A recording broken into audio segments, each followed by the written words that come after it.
Hey, what's happening, everybody? It's your big homie Doe checking in one time for the one time back with another episode of you know what it is, Donuts with Doe. And on today's podcast, we have Sheta Sumter of Sheta Sweets, award-winning Sheta Sweets. Yeah, because that's how I met her. She was winning. I didn't even really meet her. It was just like one of those coincidental things where I would just pull my camera out, like, "Hey, somebody just won something. I want to be a part of, the winning team. So I know that's right. Let me pull my camera out. Get on the winning team. You was on your parade, parade around the city type thing. So I was like, cool. Thank you. Yes. So I just want to show congratulations and all that stuff. Thank you, Dad. While you was on your victory lap. Absolutely.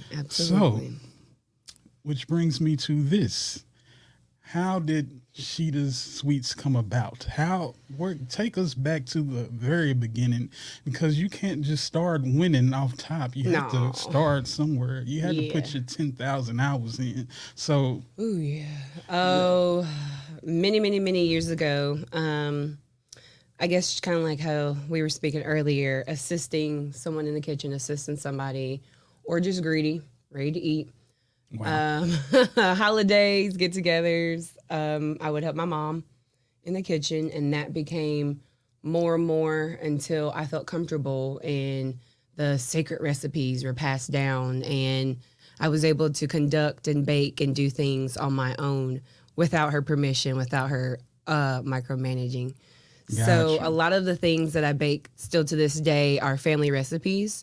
Okay. Are things that I've kind of take and revise. I edit, I update. I only make desserts that I like to eat. So that's why it's called Sheta Sweets. I don't make desserts that I don't enjoy. So when everyone asks me, like, what's your favorite? It's all of them, actually. Don't worry, we'll get to that. Yeah. So that's how I started, is just liking all the desserts. So participating in big back activities. Big back activities.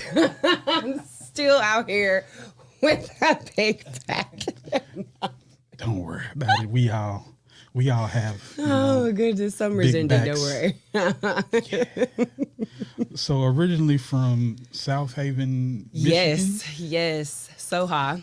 Yes. So high. Mm-hmm. And where is that about? Where is that on the map? Okay, so the murder mitten is the same size as your hand, and I'm born right here, right on the coast, right on the beach. Actually, if you walked outside the hospital I was born in, which I was a celebrity there as well. So I guess I started winning at birth. Wow. But if you walk out the hospital 2-3 little feet and you see Lake Michigan.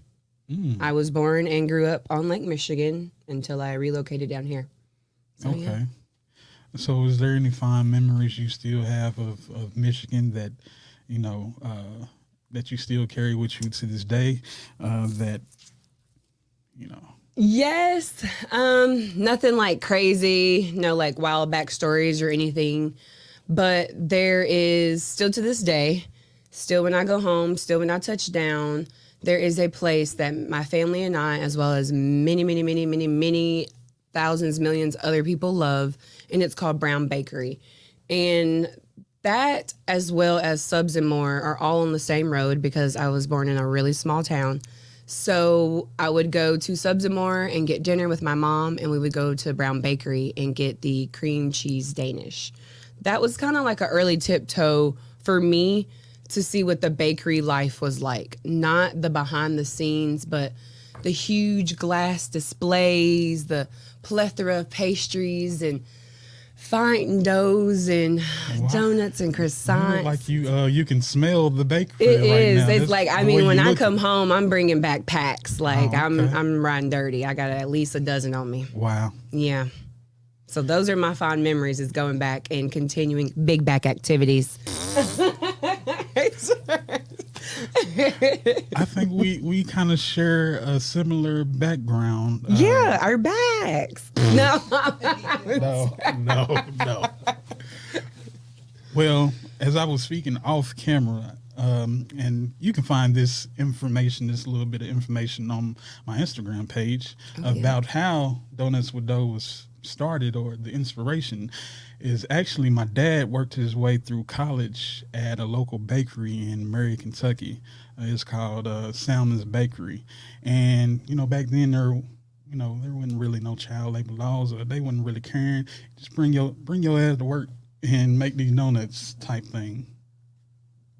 So, and we're thankful he went to work. Thankful. That's why I'm here. Exactly. But anyway, I spent many of nights, days in the back of the bakery, getting flour all on my shoes and falling asleep on bakery tables and falling off bakery tables and learning how to make glazed donuts and all that sweet stuff that you don't see behind the scenes. So that's the reason why we call it Donuts with Dough, because we interview people that work behind the scenes. There you have it. Yes, and I'd like to actually highlight a word you said, at night. I'm nocturnal, so all of my creative crafting begins after the sun goes down. This is like when I really come alive. Primarily because the humidity has so much to do with it. You would know. Heat, temperature, time, small little things such as that may not be as controllable actually dictate the product in patisseries. So it wouldn't be feasible for me to do all my baking when it's hot outside, or when it's, more humid, whenever it's like, 103 degrees. So I do a lot of my production at night, actually like 98% of it. And then in the morning, we have something fabulous. Right. The sweetness of life. I know. That's why I love breakfast, because you can wake up and have desserts, and then you can turn around and have desserts again at night. Wow. So let's go back a little bit to high school and your culinary arts teacher, instructor, whatever you want to call. My second mom. You were inspired by her to pursue this. Oh yeah. This culinary journey. Yeah. Don't get me emotional. I stumbled upon a phenomenal woman, and stumble is just actually an underrated adjective, underrated verb. I'm thankful, I'm blessed to have LaDonna Dammer in my life. That is my culinary arts teacher from Oakland High School. Miss Dameron. Oakland. Yeah, I know. They just went down to Texas and got them one. I know. Oh, sound. So Miss Dameron was a light to a lot of students, not just myself. But what I took from her and her knowledge, her teachings, being underneath her wing for 4 years, was the passion and the respect for food. I didn't have much critical skills, much technical skills at that time. I was very rustic. It was a passion, but it wasn't conformed into something yet. I thought I was going to do interior design. I walked into high school. I was like, yeah. Talk to me about whatever. I'm going to go make some pillows happen, splash of color. Yeah, me and the twins going to be over here, sell it or renovate it. Yeah, we're going to get your feng shui together, baby. And it changed. And I picked up a pillow, a blanket, a home decor, other than little here's and there's when I do caterings. But I ran into her, and my ideology completely changed. My respect for food enhanced. My knowledge, obviously, of different things. And this wasn't just pastry. This, at the time in high school, it was everything. So it was like onion rings and knife skills, just the basics to get me started. That's where the hunger intensified. Oh, look at that. No pun intended. So after that, where your purpose met passion, or passion met purpose, where did you go from there? From high school, you in home ec whipping it up or whatever? Yeah, eventually I graduated top of my class, senior representative in high school. So I transitioned on to the Art Institute. And at that time... You say transition, that sounds like you passed away. Well, sorry. I bossed up, graduated, and moved on. And I went to the Art Institute for my first degree. That is where I met another handful of awesome people that I've continued to keep relationships with. So the Art Institute was over in Hermitage. I believe now it has moved on. It has transitioned. See, that's a better. But I went there immediately after graduating high school. So I didn't even take a summer off. I was not playing. I actually took several college credit courses in high school. So by the time I jumped in, I was not new to it. I already knew what my goals were, and I was already locked in on culinary arts at that time. So I went nonstop, headstrong, full course, all my classes I could take. And within a year and a half, I was done with my associates. Okay. So I graduated with that in December 2012. Okay. Mm-hmm. Shoot. Get to it then. Yeah, so I didn't take no time. It wasn't something that I was like, I wonder what I'm going to do in life now that I'm not going to be on Splash of Color. It was, okay, here's my pivot. Here's what I need to do to obtain my goals, and what do I need to do now to make all of this happen? And I did it. Big ups to my mom for having faith and motivating her child to go to college, even though it wasn't something like your typical school, your typical 4-year college. It definitely was something that I needed. Something that I feel like everybody needs, just a little bit of structure. But went to college. Ooh, that's where I learned how to scramble eggs. Wow. In college? In college. Wow. Yeah, I only ate fried eggs up until that time. Fried hard. I don't like it runny. Jesus. I don't like... Somebody take the spoon, the spatula. I don't like all of the scary parts of the egg. I only like them fried hard. So whenever I got to college and my chef would have us do poached eggs, scrambled eggs, boiled eggs. You know, when I got down to scrambled, I was like, okay, well, I'm going to fry it hard. And then I cut it into squares. And... I learned real quick I had some advancing to do. So it wasn't an easy road, but it also wasn't challenging. It was actually quite natural because speaking back on Miss Dameron, that's where she graduated from as well. Okay. So those 4 years, I was up underneath her wing. I would look at her degree and kind of get familiar with what path I should be taking or what path was available for me. Okay. So what drove you at such a young age? Because some people out of high school, they still trying to figure it out. I don't know what I'm going to do. Am I going to go to college? Or am I going to do this or go get a job? So what would you say, or what were some of the defining factors that kept you in that mode to actually pursue culinary arts as a career? So I've never been one to sit and wait, still to this day. And at times that can be a negative, that can be a downfall of mine. But if I have my mindset, it's going to be obtained. I'm locked in, and I suggest you stand aside. So I didn't jump out of high school and take a year off or, decide, well, maybe I should do this, or maybe I don't have interest, or maybe it's not as serious. No, I already knew.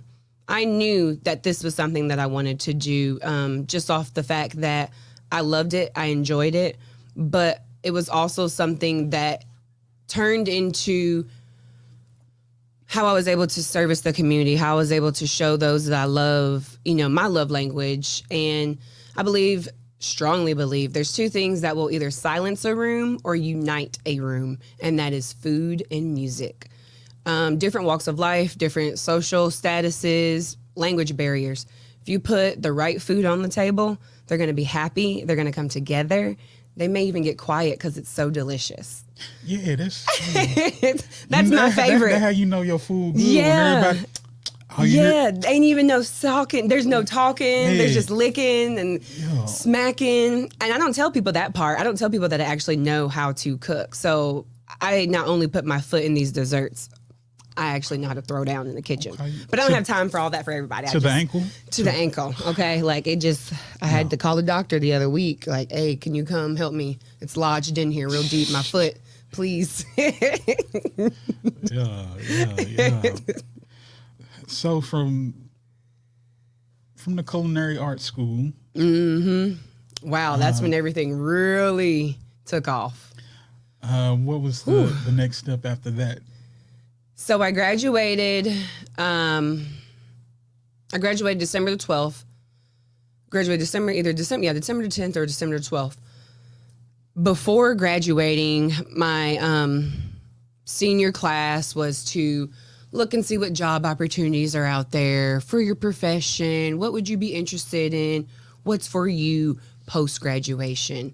So me and my sissy, she is actually back here with me now, Lexi Francisco. We were in class thinking of some things coming up on our $1 million scheme. Okay. And just upon applying for every job we saw a link to, we applied for Norwegian Cruise Line. Just as a joke, just as fulfillment for the class, you know, the rubric and the rec. Not knowing that God was working his hands in the background. At that time, I was currently employed at 3 places at one time. Because like I said, I've always been a go-getter. I've always kept a hustle. So I was living in Nashville, working in Nashville, sometimes commuting back and forth to Murfreesboro. But when we applied for Norwegian Cruise Line, at that time, I was actually homeless. A lot of people don't know. So I was, I guess I was everybody's favorite couch potato. My friends would allow me to come crash and stay. I'd cook, clean, and earn my way, building my money up. With the assistance that the government has for education, I had to make sure my part of the deal was satisfied. So every red cent I owned went towards my education. I didn't spend on my car. I didn't spend on shopping. I didn't even, like I said, have a roof over my head at that time when Norwegian called me and told me I got the job. And that was on Christmas Day. So just 2 weeks later, he turned it all the way around. All the way around. Yeah. Had you a home on the sea. Had a home in Hawaii. Yeah. So that was my first job out of college, was working for Norwegian Cruise Line. The Pride of America is where we started. Me and my sissy, Lexi, we went out there and we got straight to it. So yeah, it wasn't even like I was small dog in Tennessee. So with, I gotta ask, it's probably had to be like your first time on a big boat. Yes. Big boat, yeah. Did you ever get seasick? No. How many times did you get seasick? No. Never? Mm-mm. Well, you have to understand, I was born and raised on water anyways. Well, so being fluent around it wasn't anything that I was afraid of. I mean, my mom was giving Titanic vibes, but for me, I was fine. I'm a risk it for the biscuit kind of girl. So risk it for the biscuit. Wow. I'm not going to allow my fears to hold me back in anything. So it's like I could be, in here making desserts, and then we hear the violins playing and things are going down.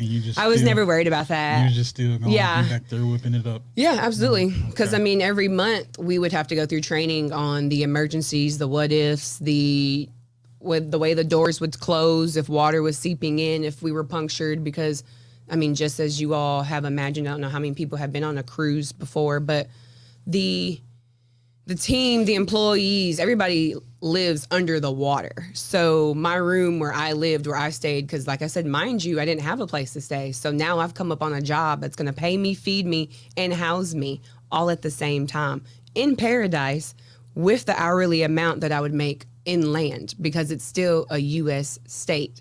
So I feel like I came up. It wasn't any worry, any wonder.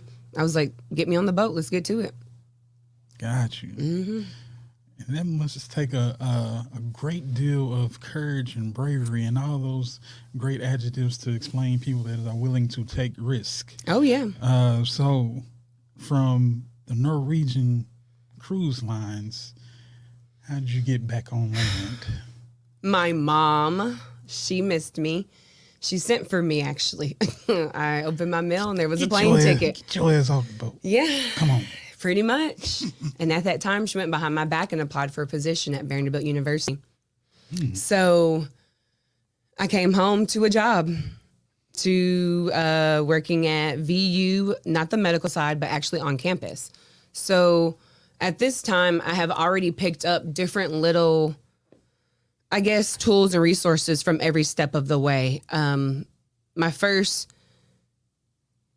tiptoe inside of hospitality and food service was Taco Bell. And that was back in 2009 on South Rutherford. It was the first little Taco Bell over there whenever the Walmart and stuff got established. I worked there in high school, got my coins up, bought my first car. At my senior year in high school, I applied for a position at Jim and Nick's Barbecue on North Thompson Lane. Got that job with a breeze, and loved it because that paralleled with the timeline when I was in college.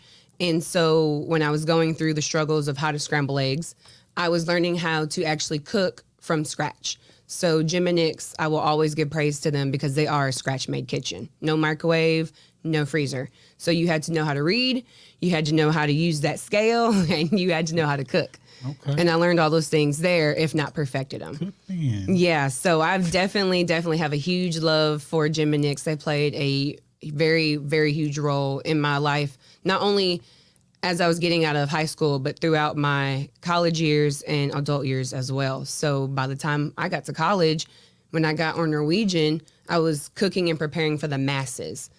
So then I take that and use that at Vanderbilt where there's 10, 15,000 students coming through, wiping out all your cookies, wiping out all your donuts, wiping out all the biscuits, and you have to go downstairs and make some more. So I went from preparing the food quick, getting it out the window in under a minute and a half, to preparing the food with a different level of quality, but also a huger scale. I had all of it. Okay, in the bag. In the bag, still do. So from Vanderbilt, Whew, yeah. how did it feel to be essentially the lunch lady? Like, So that's like, and that's the cool part is because like I was the same age as the students I was feeding because I graduated college so early because I was so advanced. I was so headstrong. The same people that would come and brush shoulders with me and come get something to eat, I was the same age. So they would dap me up like I'm friends, like I'm homie, like, you know, slide me an extra cookie or something like that. And at Vanderbilt, it was not so much strict, but very, very controlled in the sense of menus. There was free range there, but at the time, it was kind of going about what menu was prepared for the students. And that's whenever I met the amazing pastry chef, Mike Wright. I studied up underneath him at Vanderbilt, and man, he would take a recipe for me, you, and Trent and scale it to feed 20,000 people, and it would come out flawless. Oh, wow. And I was like, how do I get like this guy?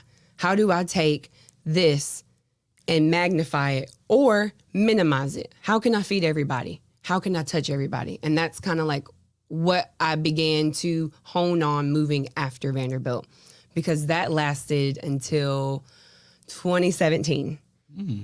So I stayed with them for quite a while. And like I said, on and off with Jim and Nick's. They're kind of always been my sweetheart, but it's the cornbread. yeah, no, I know it's the family, it's everybody, it's the food, it's the family, it's everything. But I left Vanderbilt, and later that week, I left spontaneously. I was on my lunch break, hanging out. I used to work in Rand, so I was hanging out in the courtyard, and I was like, I'm gonna go back to school. I'm going to go back to school, and I'm going to do something the same but different. Because at the time, my sous chef at Vanderbilt had a gluten allergy. And this was kind of like starting, for me at least, the gluten dietary era. How can I cash a check if I kill this man? Wow. I have to be able to prepare something when he comes down here that he can eat, that he can enjoy, that's going to wow him, that he's going to be impressed by, so I can continue to keep my job, so I can get a raise, so I can make sure my assistants keep a job. What am I going to do? What am I going to bake? What am I going to cook? I hadn't heard about gluten this, gluten that. What does that mean? So once I figured out how to properly feed his sweet tooth, I was like, yeah, I'm feeling this.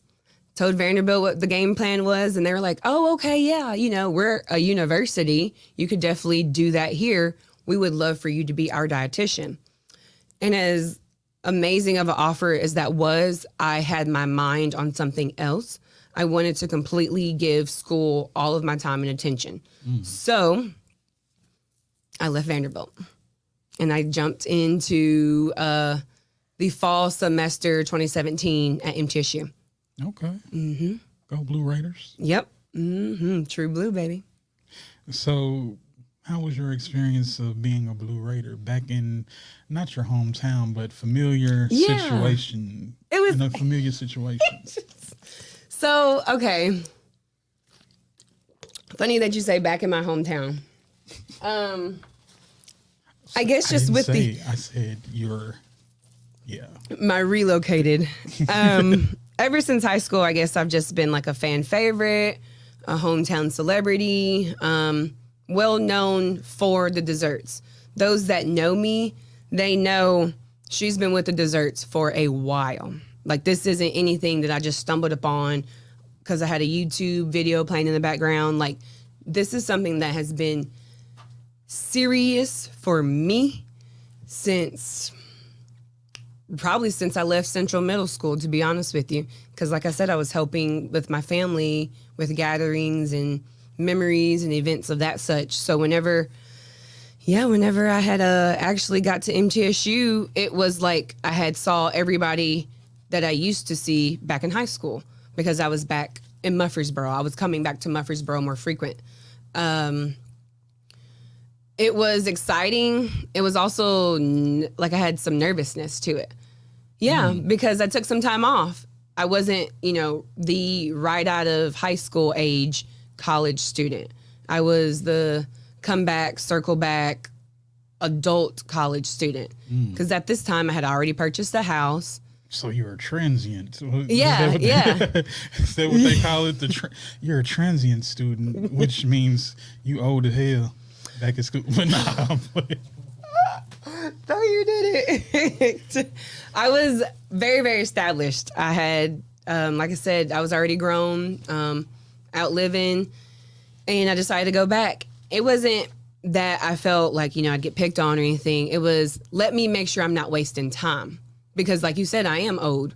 Let me make sure. Transient, like back in the day when I would see transient, I was like, is this just a key word to say you old as hell and you just coming back the to school? Polite way. Yeah, and you just need to stay Super over here. senior. Don't come during the daytime. Make sure you take some night class with your old ass. And I did, because I was balancing everything around my life, personal and professional. So yeah, I took any class I could.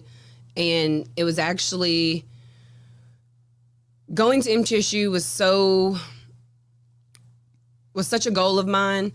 I would go to work, go straight into another job, leave that job, and go straight to MTSU. And I would sleep in the parking lot for about 45 minutes in my car and then go straight into class. When I would leave class, it would be about 5 p.m. I would go home, shower and eat, and go to bed for about 2 or 3 hours and go right back into work. So I never had any downtime. I never had any time to like, oh, I don't want to do this, or, I'm going to take a semester off. I'm going to jump straight to it. I actually told my counselor, I was like, yeah, I don't want to graduate in 4 years. I want to graduate in 3. So what can we do? She's like, you're already taking max credit. Like you cannot take any more. You're taking summer classes. She's like, I would not recommend. And I was like, yeah, I'm an A student. I got to be like one time. So I knew I could handle it. But lo and behold, it was actually something that no one knew, but only God, because I wanted to graduate in 2020, and we see how that year turned out. Because I thought 2020 would be a pretty cool year. It sounded cool to me. I'm a science major, double science major. So I was like, oh, that sounds super scientific, 2020. And yeah, that year did get very scientific. Yeah. So happy it all worked out how it did. Wouldn't change it for the world. 2021, flying colors. Went ahead and got up out of MTSU. with the help of several professors, Dr. Colson, Mrs. Ayers. There's been helping hands for me along the way, whether it was people that I met just by random or people that were placed in my life for a reason, to help me get to that next stepping stone. And at MTSU, amongst other places, I picked up some more people. And that's the thing about purpose and following that path to purpose is God will always place people in your path that will kind of reassure you or reaffirm things that he's told you, and they might say it, and there it is. Yeah. That's my confirmation. So I believe that, like I said, people are placed in your pathway when you're on a mission, when you have purpose. And that leads me to you being so driven, and you have this Sheta's Sweets truck that was at the Peach Cobbler Festival, and I didn't know that they had so many festivals. They just had a berry festival, and I'm like, how many festivals do we need? There's a lot of coordinators, because when I first started out, I did not have a food truck. When I first started selling and making desserts, I actually would get the packaging, the disposable packaging from like Kroger or Publix, just to hold the cake in. So when I say like every dollar, every cent, anything anyone's ever supported or poured into me or Sheta Sweets, it has turned around and touched the next person, the next clientele, the next customer. So I would go into Kroger, go into Publix, and tell them I needed an empty cake pan. And they would sell me a plastic container, cupcake container, whatever it was that I needed. And on the bottom of it, it would have like the label where obviously I had to pay for it because I'm not a thief.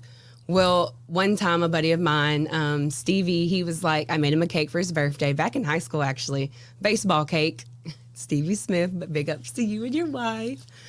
I made him a cake and he was like, Sheta, you didn't make this. You bought this. How dare you? And he like dragged me. And I was like, Stevie, I made this. Like, look at the cookie crumbs for, the dirt, you sliding into home. Like, I made this. Like, oh my God. Like, I was shattered because the label on the bottom of the box said Kroger made it, but they didn't. It was just $1. I was like, there's no way I got this bomb cake for $1. So starting out, like when I was at MTSU and even after, I had to figure out what it was that I was going to do with my business. And for the most part, events were tabletop. So that's kind of like where I would take my catering background that I used at Sodexo with Belmont whenever I used to work at Belmont. Go Bruins. I literally have worked everywhere, done everything. So yeah. I took that catering. Worked at every major college in Nashville. And you know what? And they keep calling. Hey. So I had what I needed to be proficient on a table, but I was like, okay, my table doesn't move from here to there to there. How can I reach everybody? How am I going to be able to get these desserts to every person far and wide?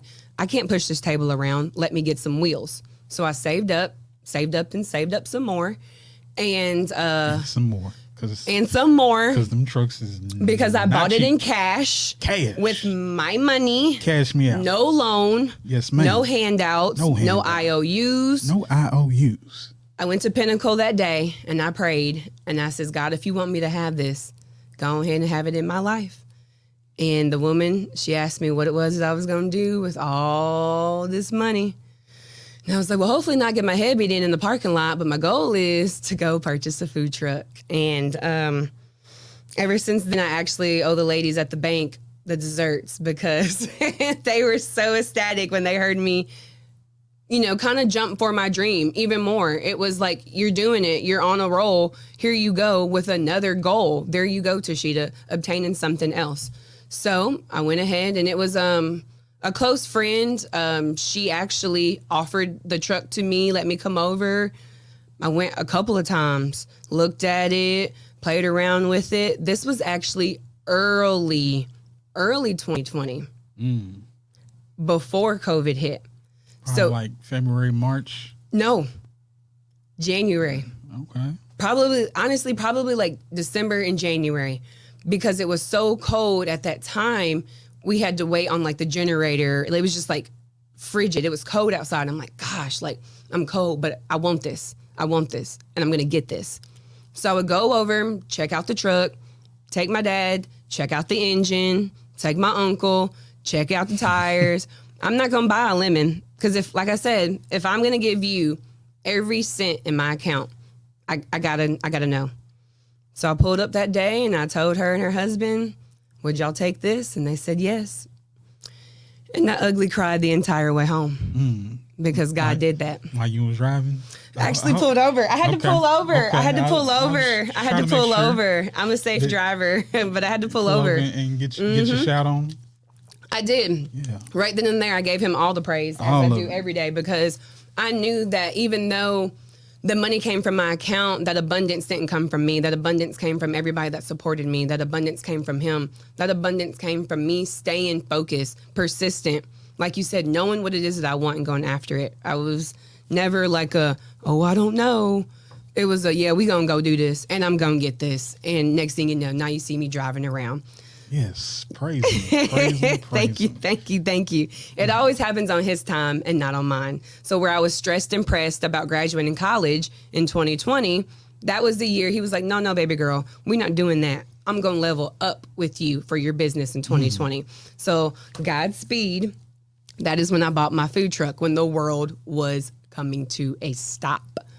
So I just spent all of my savings, all of my money on a commercial vehicle that sat still for a while because I'm in hospitality. I'm in food service.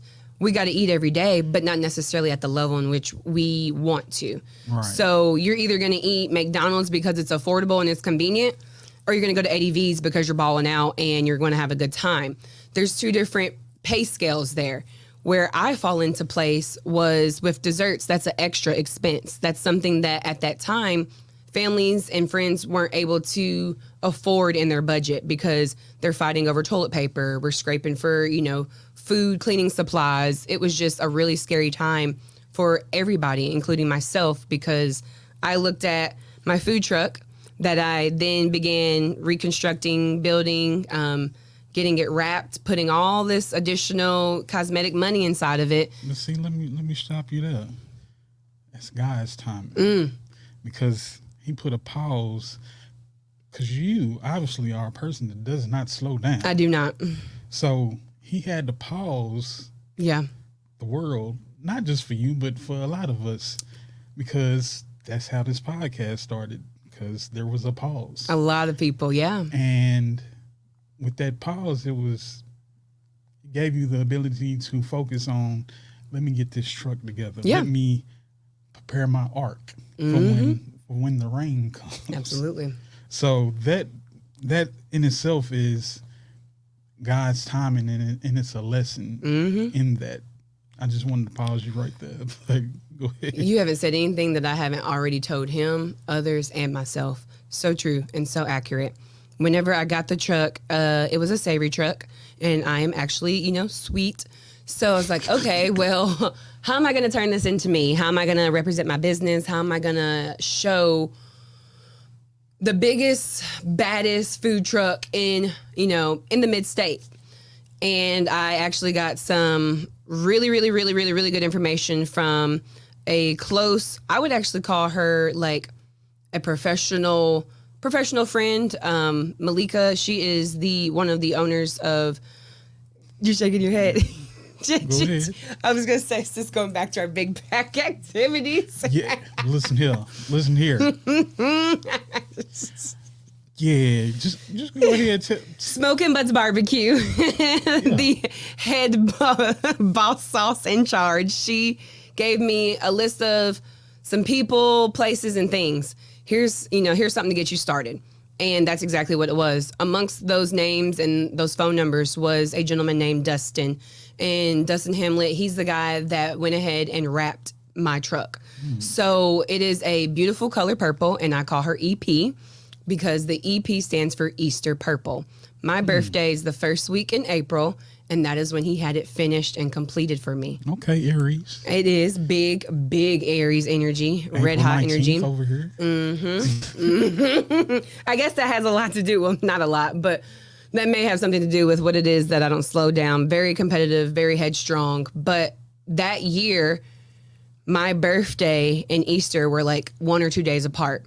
So the color that I chose just off of emails, us conversing, going back and forth, how you feel about this, edits and draws, it actually came out to be a purple that was called Easter purple. Look at that. Look at God. Because he has risen, and you know what? It was just all right. It all felt right. It felt so right. When I went to go see my truck, it felt right. When he told me it was done, it felt even better. When I drove home, it was even better than better because he lives out in going out towards Shelbyville. So leaving his warehouse, I was like feeling good. Like, okay, I'm looking good, feeling good. I got my truck. Okay, She's shining. What song did you play when you At that time, I did not have like headphones because I have a Cummins, so the engine's big. Yes, I drive big things, big toys, no small boys. But so the diesel engine was actually quite loud. I didn't have any headphones in it at the time. And good thing I didn't, because as I'm driving back to go park EP, I saw already customers and clients honking their horn, calling me because now it's wrapped. My business phone number's on there, texting me, speeding up, waving. So not strangers, but actually people that I already knew, people that had already purchased from me. Okay. So when I left his warehouse, it was like, boom, she was already locked in. She had already stolen hearts. So I love my girl EP. I spoil her. She spoils me. And yeah, she's what you're going to see me pull up in. She's what you're going to see me reach the community in. She loves to be out. She loves to hang out. She's a girl's girl. I'm a girl's girl. So, we do great things. Well, with that being said, and, we have a segment on the show called Doe's Half a Dozen. Ooh. And it's just where you give me half a dozen of your top 6 or your half a dozen of your favorite thing of this category. So with you being Miss Sheta Sweets, give me your top 6 desserts. Ooh-wee. These are my top 6 desserts. Not desserts that I necessarily make, but I guess like my top 6 desserts that I love to indulge in. Okay. So in no order as far as ranking 1 through 6, because this is coming off the top of the dome. It's hard to get 6, not like saying to reach, but to minimize. I love tres leches. Okay. I actually consider donuts a dessert. I also love cupcakes. So that's 3. Ooh, I have like 7 more floating around. Okay, churros. Gotta have me a churro. So wait a minute. Let me stop you here because I went to Donut Country. Yes, shout out to Donut Country. And I tried to pull up in time to get a churro donut. They got a churro donut. They do? They didn't have none. Oh man. They were fresh out. They start their production at night as well. So about 3, 4 in the morning, those glaze are coming off and they're ready. That's when I make my approach. Gotcha. I'm not going to tell y'all everything. I'm just going to tell you a little bit. Anyway, continue. I just had to throw that little tidbit The in there. churro. So that makes 4. Here next weekend, I will be enjoying some beignets. I don't know how to make those, but I am going to highly indulge. That's actually another one. And I guess I will...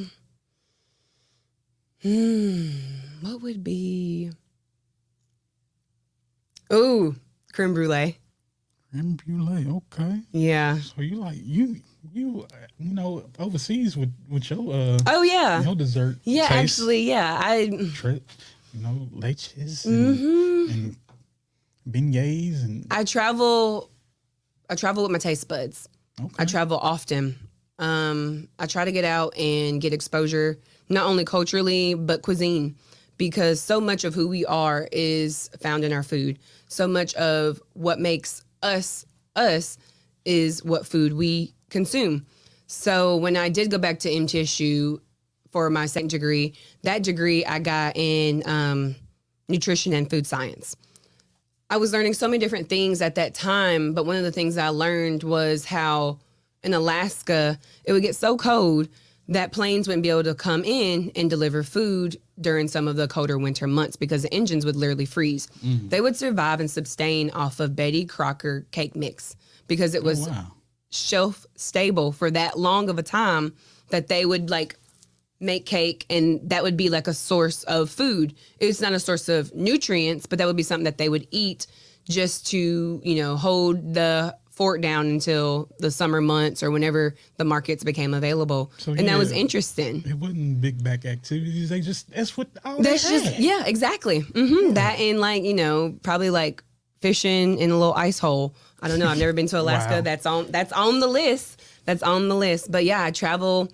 I let my taste buds take me wherever I want to go, wherever I want to try a new cuisine, a new recipe.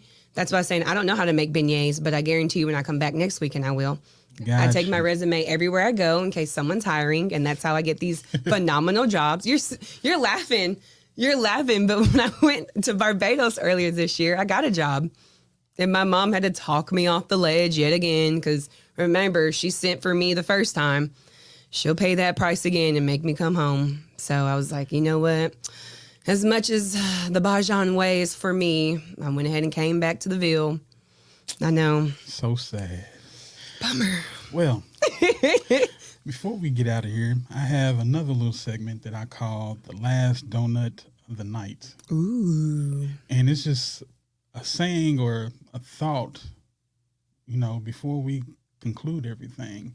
And I think the last donut of the night for this night is, say, bruh, get out your own way. Mm-hmm. And I say that because when you stay in front of yourself, you can't see, you know, where you're going. You're always blocking your blessing because I can't do that because I ain't got X, Y, and Z. Mm-hmm. So you stop trying. You in your own way, bruh. If you just try, I'm pretty sure if it's meant for you, if it's your purpose, God is going to send everything that you need. He will. He has. I can't even remember the Bible verse, but it says, you know, first seek the kingdom of God and all these things will be added unto you. And that's true. When you seek him and get out of your own way, those things will be added to you. So how would you say that, you know, getting out of your own way has helped you in your successes? That's something that, and I'm thankful you brought that up. That's something that I've struggled with for years because I would self-sabotage. No, I can't do this. No, I can't do that. No one's going to come to this event. That was a lie. Why was I thinking like that? Like you said, if you just show up, you do your part, God already has done his part. You just have to put in that work. And at that time, I was self-sabotaging. I was sandbagging myself like, no, you can't do this. No, you don't have enough time. No. I'm cutting all those ties. All gas, no brakes. So this year was my first year to do any kind of competition. So I started out in March doing one, and that was actually 2 weeks after having a major surgery that no one knew that I had. I was ducked off, had to go through therapy, couldn't walk. To 2 weeks going in my first competition with Dessert Wars and placing 5th overall in the state. And I believe solely the reason why I placed 5th was because I was so busy that no one actually saw my face. They only tasted my product. They were chanting, they were cheering, they were wanting more and more and more. It's blue magic. No, yeah. Literally, at the time during the event, I was so busy. Friends that came to support had to jump and help me sustain. I was the only person that set up a mock kitchen. So I was making my desserts fresh on site. I was making... You came in 5th? Exactly. 4, 5, 5th? 5th. And like I said, the top two people are franchises. So I don't even, not to discredit anything from anybody, but I'm just me. When you see my desserts, it's just me. Gotcha. It's just Sheta. I make the cakes, I decorate them, I put them in the box, I pull the trash, I wash the dishes, I gas up EP, I scrub the floors. Tell them. I don't have anybody else doing anything for me. No one's paying my bills. No one's got no overhead on me. I owe you Uncle Sam. Everything is done by me. Off the muscle. Off the muscle. So if you're going to come as hard as I am, I respect it. But if you're not, like I said, stand back and get out the way because you will be bulldozed because I'm that determined. I do this every day of my life for everyone else because it is. You heard it. It's a beautiful business. I'm in the business of happiness. I'm in the business of celebration. Life is worth celebrating. So even though I would go through different things where mentally I would feel like I'm not able to obtain or achieve my goal, I got out of my way this year. And like I said, I placed 5th right after surgery, and that was blood in my mouth. I went ahead and I applied for Next Level Chef. I applied for the peach cobbler competition that I first place in. Yes, First ma'am. in the Yes, state with my ma'am. peach cobbler. If you haven't had it, you are, I guess you don't love yourself. I don't know what's going on. I guess I don't love But myself 'cause it's I was there and I didn't it's even legit. get it. Don't ask me. Ask the people. Lucky number 7. The I don't li- know. the It was line all was in the long. numbers. I'm sad. You amongst other people. The event started at 9 in the morning, and by 12 noon, I had won it Yeah. and sold out. Yeah. So I was now. not only in the competition, but I was selling them kilos and them whole things. I'm playing. Wow. I had the babies and Okay, I Rick had Ross. the shareables, and I had sold out of everything as well. That morning, I actually made an additional 60 cupcakes that weren't on the menu that I sold out of as well. Okay. All within 3 hours with to the 4 more buyer. hours left in the event.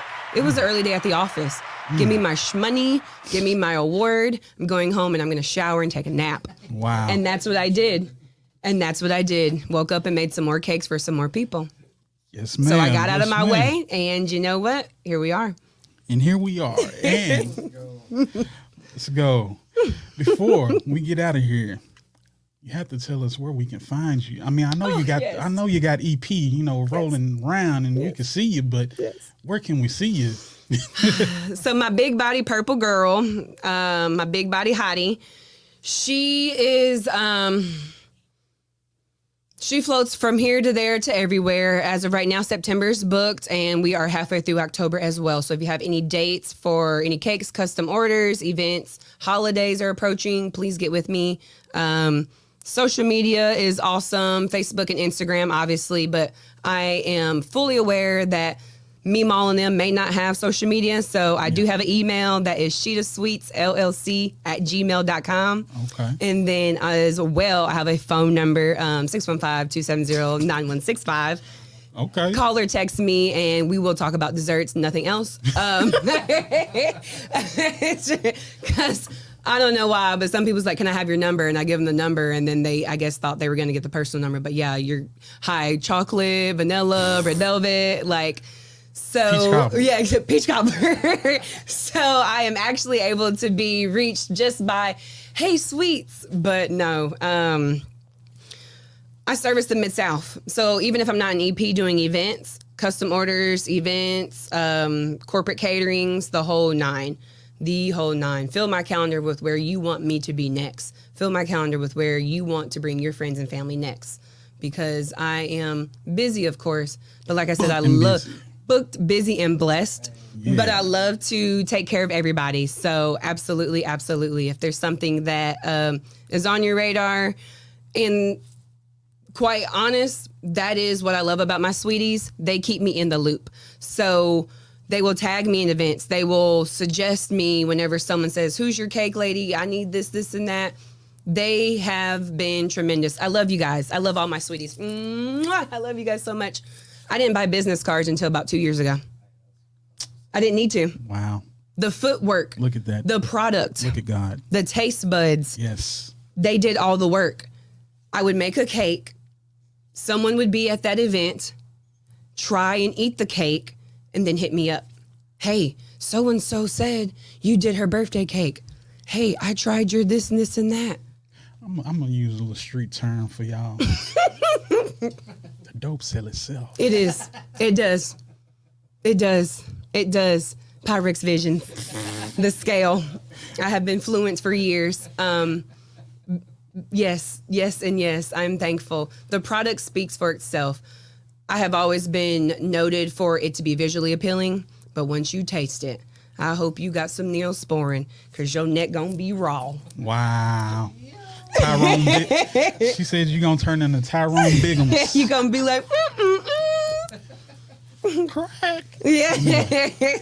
Man, but before we get up out of here, Which I did bring some with me for you all to try. we ain't even gonna have that on camera. I mean, we ain't gonna do that to y'all we because ain't I don't gonna- want y'all to be jealous No, and it's just too much. Yeah, pull up on me, place your order. Pull up on me. Yeah, always ready to make and bake. But absolutely, it sells itself, and I'm happy. I stand firm behind my product. Yes, ma'am. Now, Can't be touched. you want to find this interview, you know where to go. You know where to go. It's Donuts with D.O.U.G.H on all platforms, from the YouTube to the Instagram to the Spotify. Yes. It's Donuts with D.O.U.G.H, and that's spelled D-O-N-U-T, because some people put the D-O-U-G-H N-U-T, but no, it's just, you see it. It's Donuts with D.O.U.G.H. And this has been another episode of Donuts with D.O.U.G.H on the Spread the Positive Network. Shout out to Yes. Trent. Thank you, Trent. And we getting ready to enjoy us some donut country Off donuts. camera, because I don't need y'all to judge me, because there's a reason why I make desserts, because I love desserts. You know I don't care about sharing my big back activities on camera. So anyway, we out.